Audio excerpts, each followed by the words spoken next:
Okay, so we want to bring you the second part. We were showing you the Earth Day March that they so bravely went out and did today. We want to bring you scientists that actually did do research, valid, world-changing research in the name of God. Or because they believed in God, because they love God. And, you know, we are at Resistance Chicks. We don't just open up our Bible and read the scriptures, and then we don't follow a religion like the Muslims follow the Quran.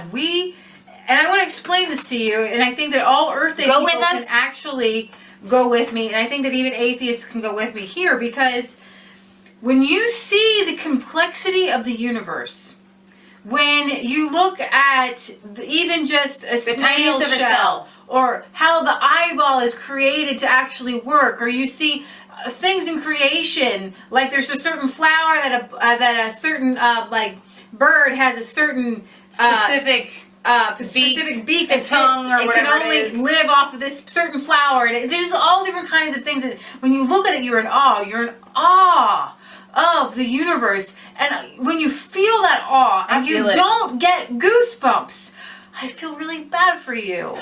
Because when I look at creation and I feel a sense of awe and a sense of wonderment, there is a sense of appreciation and gratefulness.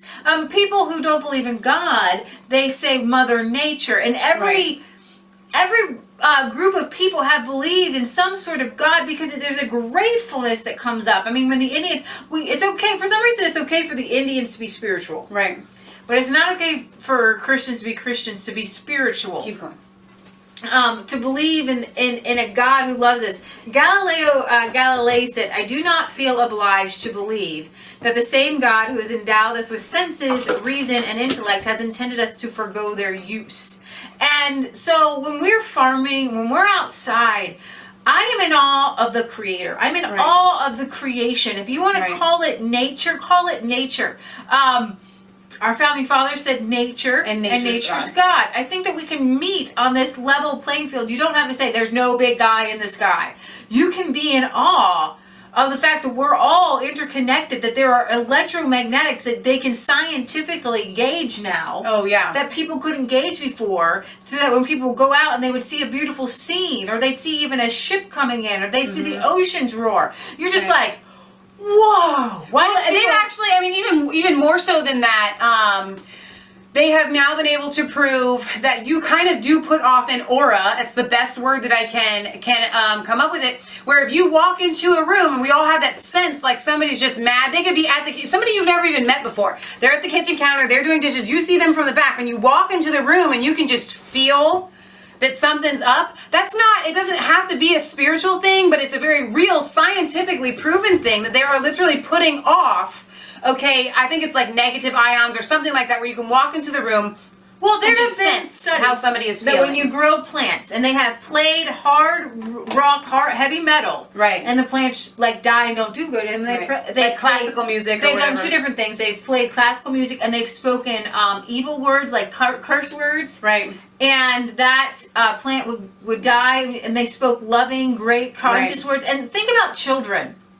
When you see a parent cursing at a 2 and a 3 and a 4 and a 5-year-old, you effing blah, blah, blah, blah, what do you say to them? Stop! You're saying you're going to damage that child. Right. You want to love your child and encourage and nurture your child. And so what I wanted to do here is kind of say, what does an Earth Day look like that is proper? An Earth Day that is proper is probably not getting in our car and driving somewhere. Or if we did, it would be locally, right? Because science is not the answer to the world's problems. And it's kind of been the problem to the world's problems. When you go to the EPA... But not science, I meant modern. Sorry. When you go to the EPA, you'll find under climate change, what are the causes of climate change? And you'll find that in the early 1800s, as the Industrial Revolution came about, fossil fuels. I'm going to say fools. Sure. Fossil fuels. Let's go with it. In our search to be greater and bigger and faster, we didn't stop. One of the things that you stop. What's the Jurassic Park quote? And we quote Jurassic Park a lot. All right. where he says they were rushing in so much to find out whether they could that they never stopped to ask whether they should. Right.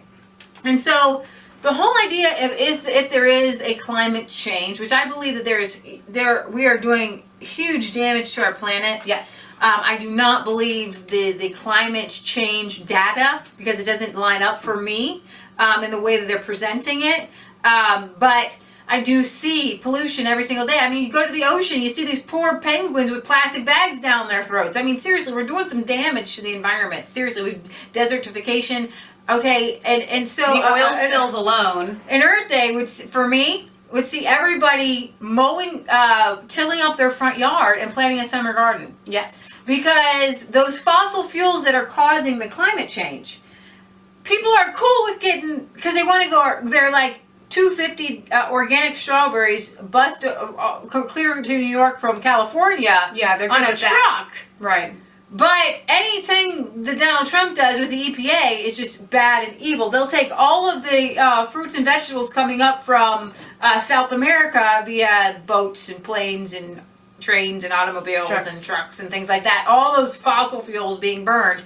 To me, you do see smog. I mean, that's something that you can see. You can see that big cities are pollution magnets. It's just this dirt. And so when you get a bunch of people in a city, you're going to see more pollution. So they're actually causing more climate change and doing the march. Right. And so we live every day the best that we can. Right. As an Earth Day in the 21st century. We're not Amish, right? Obviously, we're coming to you. We have computers and stuff like that. But I would hope that everybody can begin to recognize the hypocrisy of the left, of liberals. Mm-hmm. I do have some friends who are liberals who we can kind of meet in the middle on how we need to start growing our own food and getting back to nature and not busing and not shipping everything over from China and trucking everything around. So how does this all fit into God? Because the reason I do this, the reason I work so hard all day and I love it is because when I'm outside, I feel closer to God. Right. I feel closer to the universe, you could say. I want to try to explain this to atheists the best that I can because I feel like you can grasp this and you can meet with me. And I want to come up with a word for you to help you understand the sense of awe that I feel when I put a shovel into the dirt. I am grateful, and gratefulness is such a great thing in humanity. We have a sign on the wall that says, one is never nearer to God than in a garden. And so the problem is these scientists have left the field and they're in these cubicles and they're in these sterilized environments. They're not touching the dirt. They're not in there. The more people are touching the dirt, the majority of people who touch the dirt and who work with animals, though the majority of those people believe in God. Right. The people who do living and work in cubicles and work in industrialized, sanitized, where people take your trash out for you type thing, and all your food is bought at the grocery store, those people tend to see a disconnect with God because you don't have to pray for, maybe it's like an Indian thing and you can see how, we do rain dances. We need rain. We don't need rain. We need good weather. Take care of our animals. And I have to tell you, it's just the act of prayer, the act of faith that gives you that extra leap. And you can call it a crutch. Call it whatever you want. I don't think it's a crutch because I'm walking just fine. It's more of a superpower. Yeah. So like when I'm outside and something's going wrong with an animal and I'm starting to freak out because that's what you do. We have had so many instances, especially recently, but throughout all of the years when we have had an issue that is beyond our control. These things are really scary. We always unequivocally, every single time, take it to God in prayer, and within a day, it's answered. We've had a lot of struggles. Sick in animals, droughts, things like that. Why would you ask someone not to do that? Right. When they pray and they really feel a sense of peace, and it brings them peace to pray. Why would you ask them not to do that? Right. Well, stop doing that, even though it gives you peace. Find peace another way. Yoga, well, that's a religious exercise too, right? Yoga's a religion too. So I want atheists to understand that we have been through a lot of hard times A lot. I mean, That's we've an had an understatement. abusive household. I mean, we've just been so many difficult times, and it's been in those times of prayer and loneliness where I'm like, I'm not alone.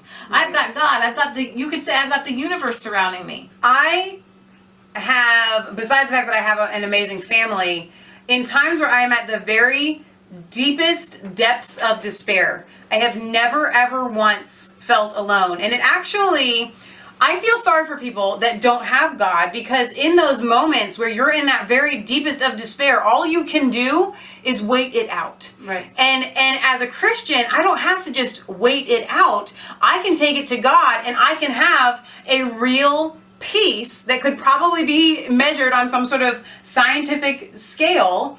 And actually, the National Geographic, it's an episode, I wanted to bring it to you guys, a magazine, I saw it on a friend's table, and I read the magazine, and it was on faith. And it was on faith of all different kind of crazy faiths. I mean, one hospital allowed people to bring in a pig and sacrifice it so the soul of a guy could go into the pig. Really weird. But they actually put like neuro things on this guy's head, and they were trying to show the power of faith. And they gave the guy a placebo, but he wasn't sure if it was a placebo or not, and it had the same effect on his, I want to say, it was some sort of muscular thing like cerebral palsy or something like that. Somebody would probably have read it and tell me about it. I wanted to bring it to you guys. It had the same effect as the medicine had. Okay. So would you rather have a fake God and believe in a fake God, or take a pharmaceutical pill? Right.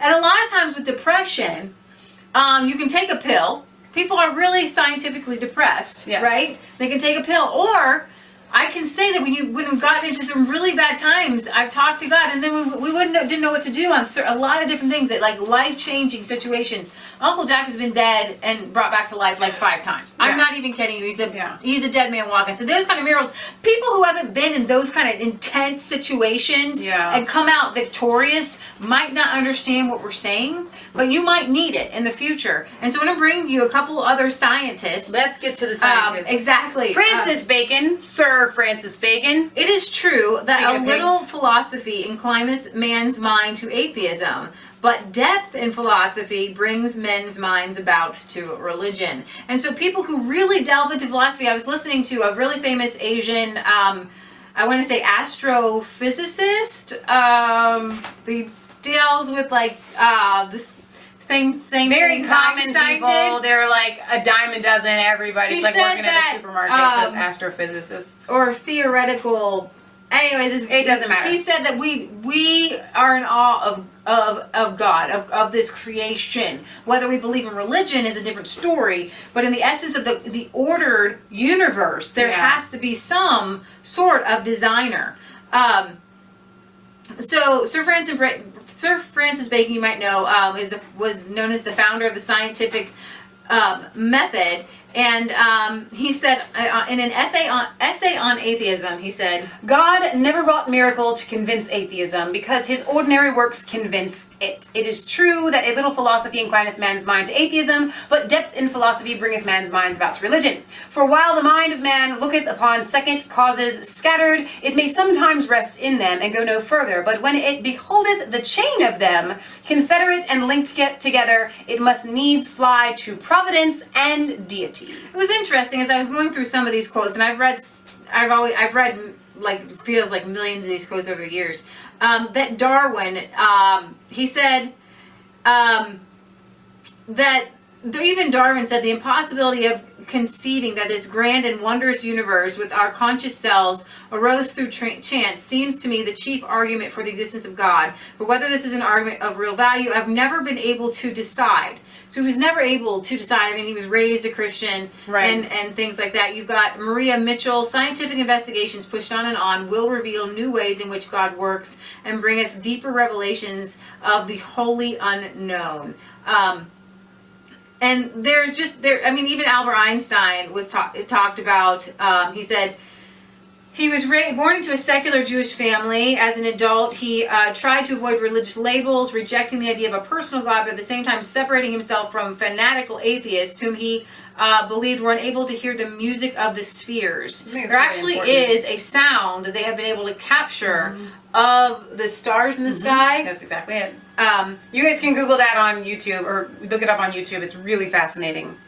And I wanted to go over here to some of these more in-depth quotes, and you can stick with me. You guys don't have to listen if you want to. I mean, it's They really want to. awesome to me. Here is Sir Joseph Thomson, Nobel Prize winning physicist, discoverer of the electron, founder of atomic physics, which is always so neat to me to hear like the guy who discovered the neutron, the electron. Right. You know, it's always kind of cool to me. I've always been like a scientist kind of geek. He said, as we conquer peak after peak, we see in front of us regions full of interest and beauty, but we do not see our goal. We do not see the horizon. In the distance tower still higher peaks, which will yield to those who ascend them still wider prospects and deepen the feeling, the truth of which is emphasized by every advance in science, that great are the works of the Lord. And these kind of things, they give me goosebumps. I like goosebumps. When somebody hits a great high note, it's like you've touched something surreal. You're touched something divine. Yes. Whatever you want to call the divine. I mean, we believe in Jesus Christ, but I'm not here. My point is not to convince you that Jesus is Lord. My point is to convey to you what a lot of us feel when we look out in nature. We're in awe. When we look at wonderment. science and scientific data. Exactly. When I feel it, when I touch it, when I plant a seed in the ground, a little tiny seed, and it grows and it grows and it grows, and suddenly I got a pumpkin or I got a watermelon. It's like Bill Cosby had a comedy sketch where it says about a thermos keeps the hot things hot and the cold things cold. How do it know? Okay, so anyways, when I look at things in nature, grass and how it grows, and I'm really in awe now that I'm a farmer, that animals can take grass and turn it into food. I mean, it just boggles my mind. I've gone to some beautiful, beautiful places, and I just sit there on the beach. I used to go out, and when I was homeschooled, I would take my devotional, my Bible, and I'd go down to the river, and I would just sit and feel.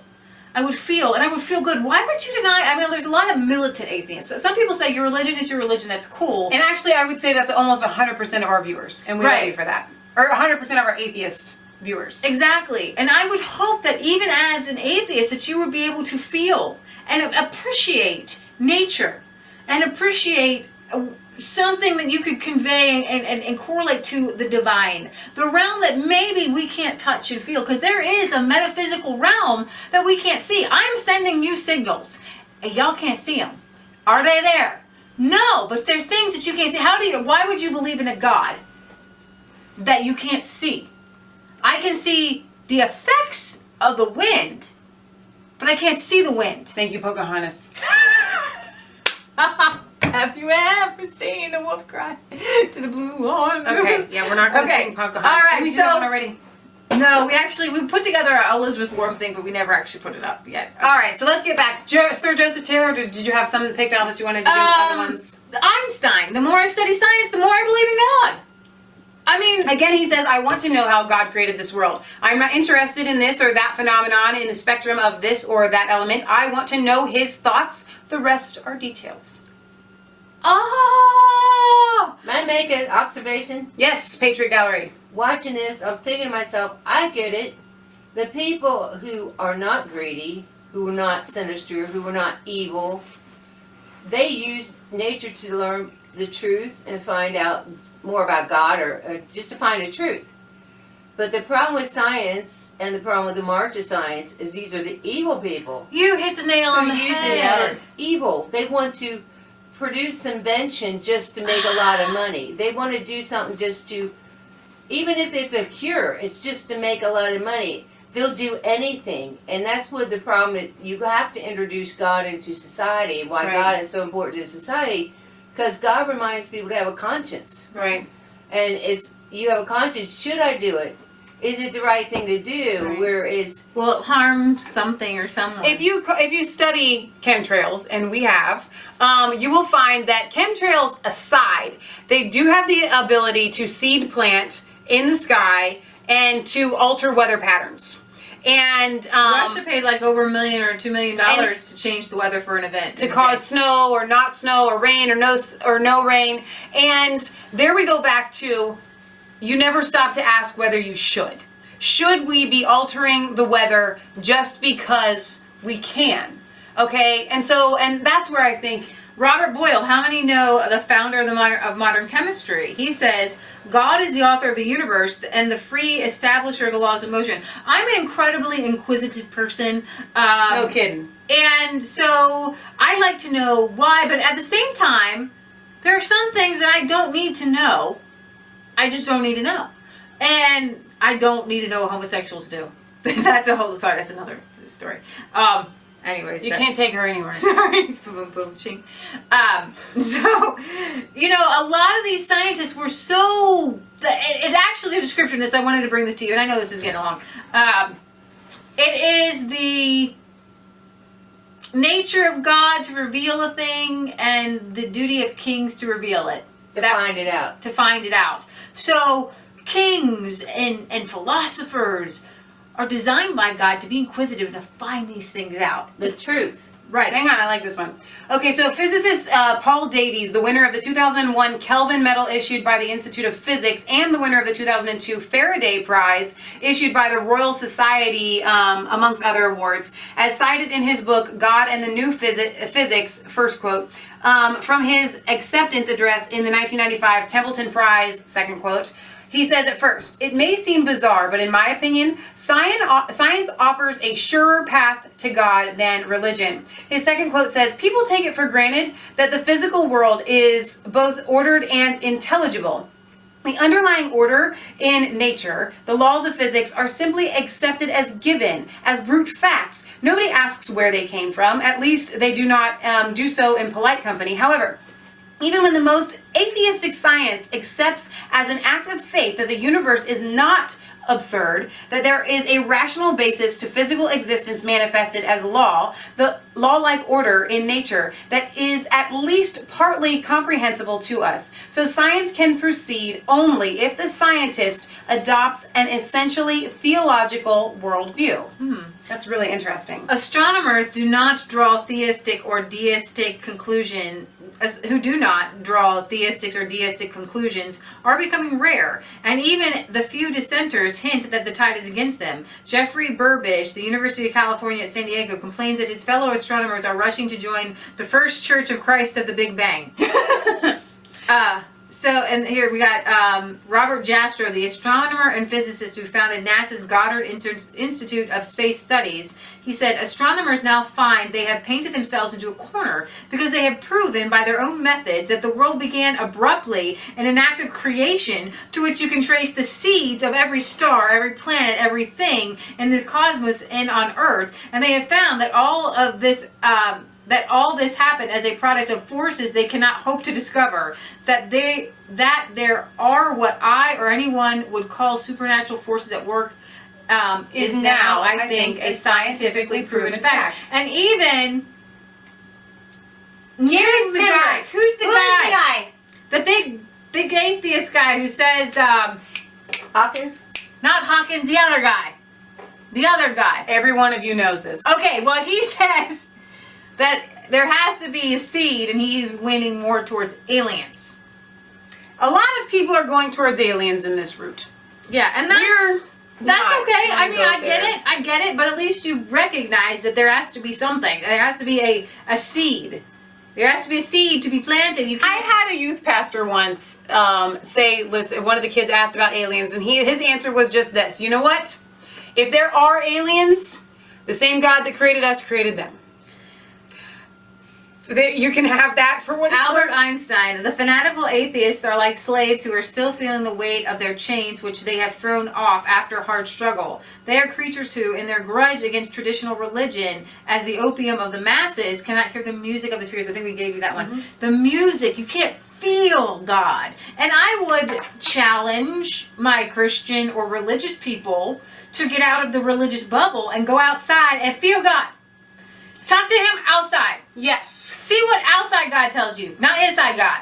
Inside God might tell you to go create like a cancer-causing Coke plant or something like that. Coca-Cola plant. Oh, With a spin. This is Gregor Mendel, and he was actually a Catholic priest, an Augustinian friar, the father of modern genetics. I think we should hear from everyone. Which is a vastly interesting subject. Yeah.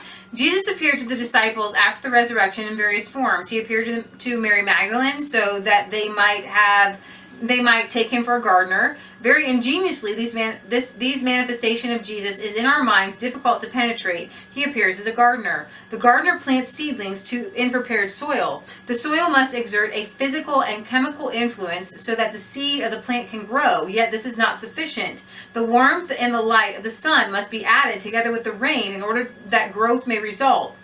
The seed of supernatural life, of sanctifying grace, cleanses from sin, so preparing the soul of man, and man must seek to preserve this life by his good works. He still needs the supernatural food, the body of the Lord, which, received continually, develops and brings to completion of the life. So natural and supernatural must unite to the realization of the holiness to the people. Man must contribute his minimum work of toil, and God gives the growth.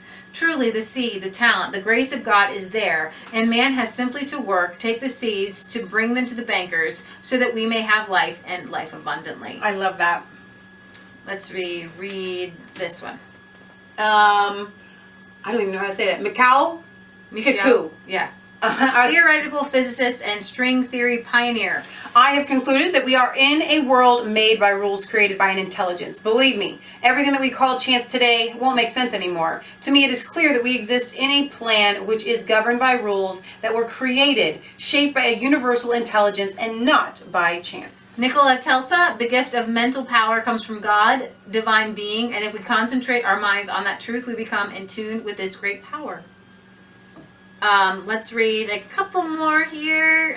Let's go to some people that I was looking for. Kepler, you read Johannes Kepler. Those laws are within the grasp of the human mind. God wanted us to recognize them by creating us after his own image so that we could share in his own thoughts. And if piety allow us to say so, our understanding is, in this respect, of the same kind as the divine, at least as far as we are able to grasp something of it in our mortal life. If you didn't know, Kepler, he discovered the laws of planetary motion, later served as Isaac Newton's. So many scientists, even Isaac Newton himself, they were believers in God, believers in Christ. So I wanted to bring a few of those to you. I was looking at a couple more of my favorite scientist quotes on this particular list. Come across some on Facebook and things like that. So we'll wrap this up here. We could go on and on. We'll put this link if you want to read. And then you can have a hey day. So in this Earth Day, I wanted to bring to you health and healing and loving God and loving nature. And the march was more about hating Trump and gender politics and homosexuality and not that there's anything wrong with homosexuality, but it doesn't belong as an issue in Earth Day.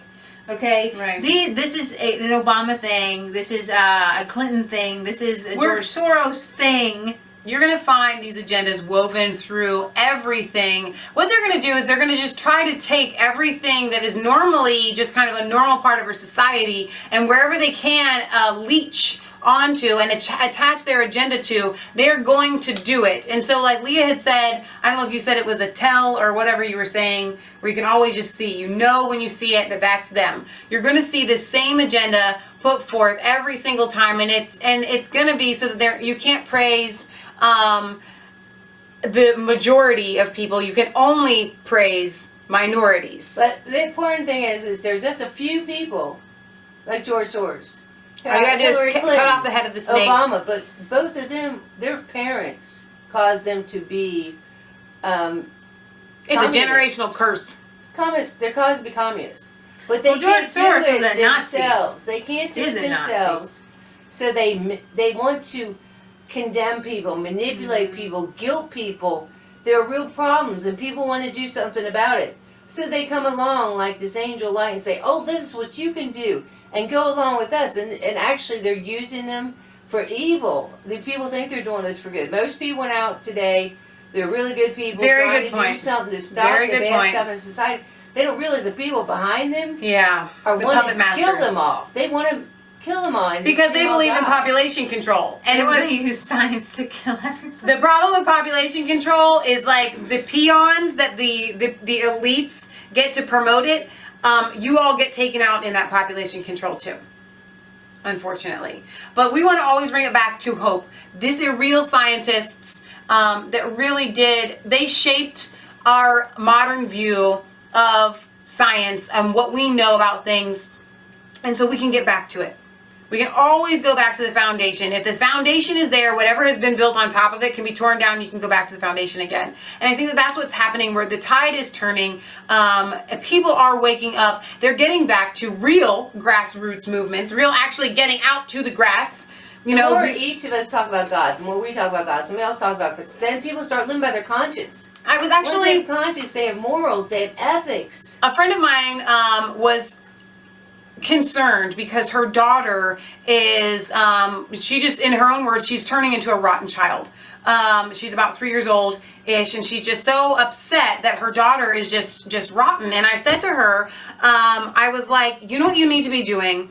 Every single day, you need to be teaching her the principles of Jesus. I said, I know you guys have children's Bibles in your house. Tell her the stories of Jesus and encourage her that this is why we do these things, because Jesus said that they're real. And she said, well, we take them to Sunday school. I said, no. Sunday school is not enough. It's got to be every day, all day. She's a stay-at-home mom. She has the time to do this. And why? It's not just because the teachings and principles of doing good are good to teach children. That's not enough. Kids are smarter than that. They know more than that. There has to be a reason why. And when you put the life-giving breath of Jesus Christ to these principles of goodness, of light, then it will actually change a child from the inside out. They're smart. They need to know why. What is the reason why I'm supposed to be kind to my brother and sister? What is the reason why I'm supposed to love God's creation? And you have to give them more than just these surface answers. Just do it because I said so. All right? And it will actually change a child from the inside out. No, God is love, and a child loved will be a good child. A Exactly. child without God doesn't even know love. If they haven't been loved by God. And you know what? If you don't want to believe in Jesus, if you don't want to go that far, I just go outside and love nature. Love the outside, love the outdoors, and you will come to your own conclusions. And that's all that we would ask you to do. Right.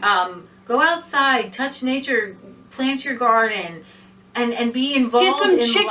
life. Let them hatch out chicks like you guys have seen with our piglets. I'm telling you, there is no greater feeling in the whole wide world than when I go out there and I sit and let piglets crawl all over me. Okay? And just seeing them be born. I mean, this is real life. We have so many people that are depressed.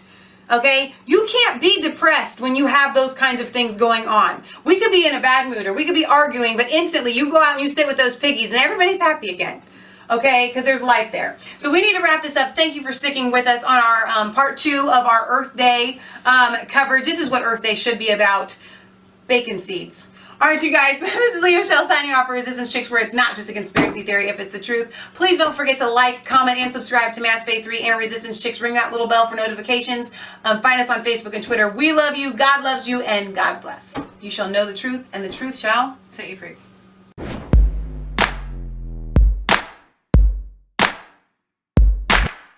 I was called